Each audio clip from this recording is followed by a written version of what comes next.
Unapologetically Gangster, the Don Kawand story. Book 1, subtitle, Marlboro and Coney Island. Story 28.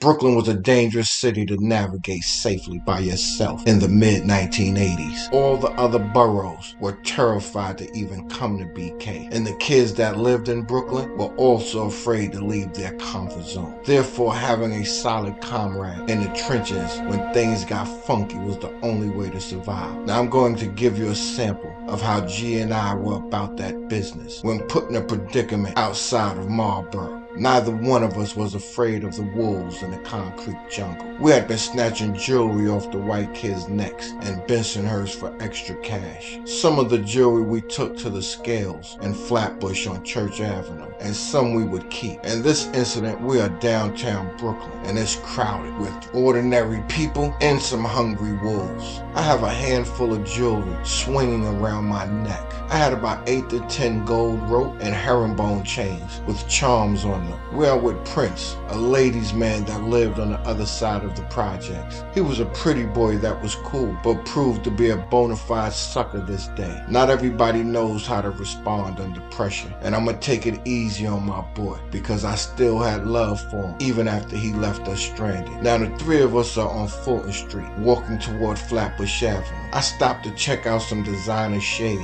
My back was toward the people passing by when someone tapped me on my shoulder. When I turned, I immediately noticed two bigger and older dudes. This big light-skinned bandit said, "Yo, you got a problem with my homie?"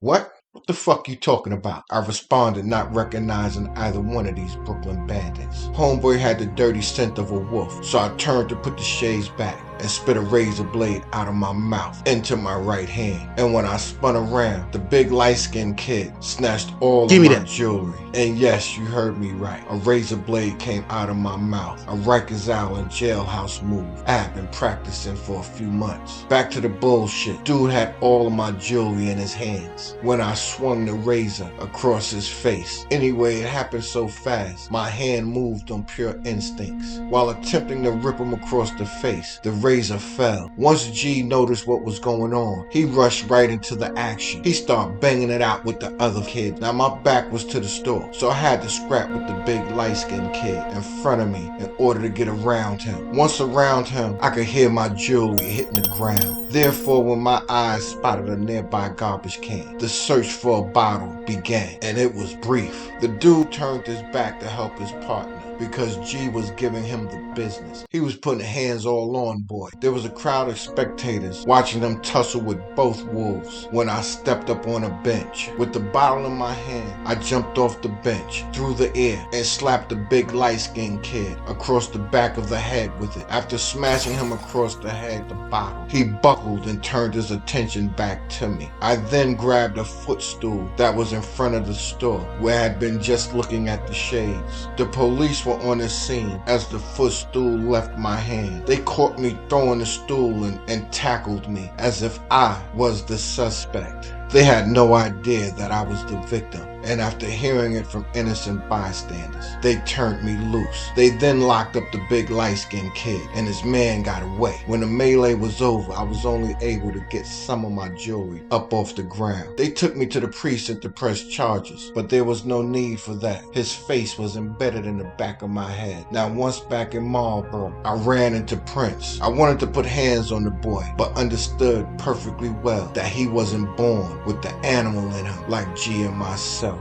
Therefore, I gave him a verbal lashing and vowed to never move outside of Marlboro with this boy ever again. And that would be the last time he went anywhere with us. He would stay out of my way for a long time while G and I continued to venture to Brooklyn's most dangerous locations, making our faces and names unforgettable.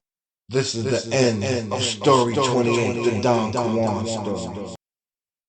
Unapologetically Gangster, the Don Kawand story. Book 1, subtitle, Marlboro and Coney Island, Story 29.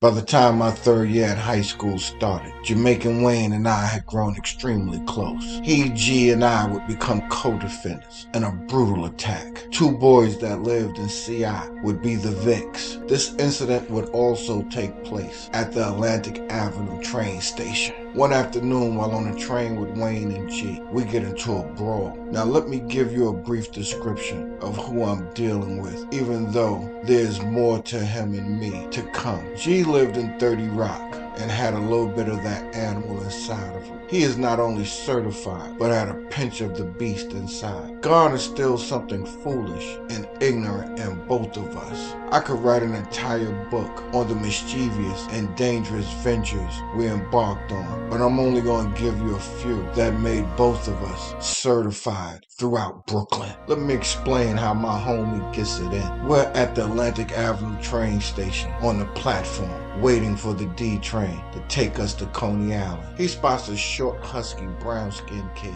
from CI named Roger, who he had some altercation with a few days earlier over something. Roger's with this big dude named Brian when G presses him for a fair one. Jamaican Wayne knew them from CI and didn't want it to pop off. Now, even though Wayne would never grow into being a gun-toting, drug-selling gangster, he was no sucker at all. He was doing his best to keep them from getting in the mix, but he couldn't stop G. Therefore, G forced the issue, and they began to get it in. Roger's knuckle game was very up to par. It got messy and quick. They was throwing hammers at one another, and it was serious, as I stood on the side doing a two-step like a female trying to get into a double dutch game. I wanted in, but Wayne got in the middle and broke it up, just as a D train was pulling into the station. G was looking a little out of breath, because we had been drinking and smoking most of the day, but he wanted more. Now once we got on the train, all hell broke loose, even though Wayne was doing his best to talk G down. There was no way I was going to let my dude tussle with Roger again and not get involved. Once the doors on the D train closed behind us, G rushed Roger immediately. The train was pretty crowded at first, but the frightened passengers cleared out of the way. They were screaming and yelling as I moved in for the kill. I tagged Roger a couple of times before his boy Brian put his hands on me. The boy dazed me and got my attention, and when he did, he forced Wayne to pick a side. Wayne was no longer a spectator, and since he had nothing but love for me, hit Brian with a right cross that buckled him. Brian fell up against the train door, and he and Roger tried to desperately defend themselves as we were in an all-out brawl on the D train. The fight lasted until the train pulled into the Prospect Avenue train station. The tussle took place during the entire ride. When the doors opened, I noticed an expensive brown mink Russian hat that fallen off of Roger's head on the floor.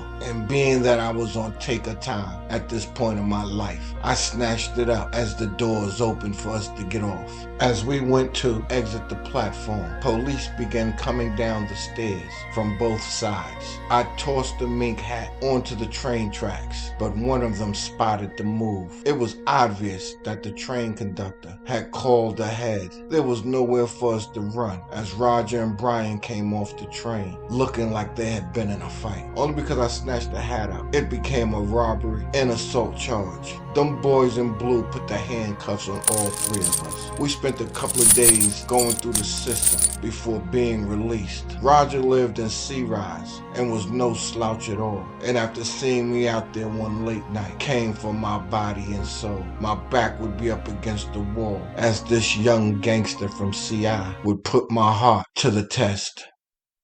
This is the end of Story 29, the Don Kawand story. Unapologetically Gangster, the Don Kawand story. Book 1, subtitle, Marlboro and Coney Island, Story 30. Now, Jamaican Wayne has a full understanding on how I'm moving through life. We are extremely tight by the fall of 1985, but the next incident put some serious distance between our camaraderie. Even though I had a knuckle game, I also enjoyed carrying a razor and cutting human flesh. Only because at 16 in high school, the confrontation was with much stronger and bigger kids than when I was in junior high school and running around with Rel. Jamaican Wayne was laying it down with a girl that went to John Dewey High School. Shorty had a problem with somebody from across town. Therefore, when he ran into me in the hallways of Lafayette that day, he asked for me to take the B train with him after the kids from John Dewey got out of school. Now, at this point in our lives, he knows that I love some action, and boy, did I get some this day. We jump on the B train at Bay 50th Street with all the kids from John Dewey. It's about 10 of us moving through the train cars. Wayne is front and center because he knew what the kid looked like. I'm hot on his heels as we slip through the crowded train cars, looking to ruin homeboy's day. After bouncing through about 3 train cars, Wayne spots the dude sitting down. They exchange a couple of words, and my orange box cutter comes out. The dude popped up out of his seat as if he was bout it. They immediately started exchanging blows, and I swung the box cutter recklessly at every part of his body. The young students from John Dewey High School were screaming and yelling and scrambling for cover. It was pure pandemonium at this time. Wayne pushed the dude into a headlock, and I had a clear view of the right side of his face, and without hesitation placed the orange box cutter on his face close to his ear, and with one stroke brought it all the way to his chin. His face blew open and blood was squirting everywhere. Wayne turned the boy loose, and this dude came up swinging with a knife. I immediately made my way through the crowd and into the next car as the train was pulling into the 25th Avenue train station. When the doors opened, I made a quick getaway as the traumatized students from John Dewey High School watched me disappear from the scene of the crime. It wasn't until later that day that I found out that Wayne was in jail. Apparently, he had taken the knife from this dude and poked him a couple of times. The brutal attack had Wayne in criminal court fighting for his freedom. He had no choice but to fall back, and I truly understood. But as we grew distant, G and I grew closer. Unfortunately, the beast inside of me grew more vicious after each taste of blood I took from someone that entered my personal space. This is the end of Story 30, the Don Kawand story. Now make sure you subscribe, click like, and share, because somebody needs to hear this story.